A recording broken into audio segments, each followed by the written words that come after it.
माझ्या राजांनी जे केलंय ना ते या जगात कोणीच नाही केलेलं. म्हणजे मी कायम माझ्या प्रत्येक ठिकाणी मी बोलतो की या जगामध्ये पहिलं स्टार्टअप उभं करणारं जे व्यक्तिमत्व आहे ते माझे छत्रपती शिवाजी महाराज आहेत. कारण छत्रपती शिवाजी महाराजांनी रायरेश्वराच्या मंदिरामध्ये जाऊन जे हात त्याचं बोट कापून जे रक्त वाहून जे जो पण घेतला होता की मला स्वराज्य उभं करायचंय, that is nothing but your business mission, vision. आणि हे जर एका प्रत्येक व्यावसायिकाच्या मनामध्ये गुंतलं गेलं किंवा त्याच्यावरती जर ते लाभलं गेलं तर कोणताही व्यक्ती कोणताही बिझनेस उभा करू शकतो. म्हणून मी असा विचार केला की श्रीमान योगी झालं, छत्रपती शिवाजी महाराजांची इतर जे काही पुस्तकं आहेत ते वाचलेत, त्यांच्यातनं लिडरशिप शिकण्याचा प्रयत्न केला. आणि हे जेव्हा मी माझ्या बिझनेसमध्ये अप्लाय केलं त्यातनं मी ऑपरेशनला छत्रपती शिवाजी महाराजांचा कोणता स्ट्रॅटेजी आपण अप्लाय करू शकतो.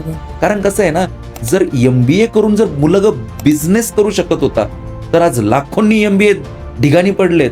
का तेवढे बिझनेस होत नाही, का त्यांना नोकऱ्या नाहीयेत?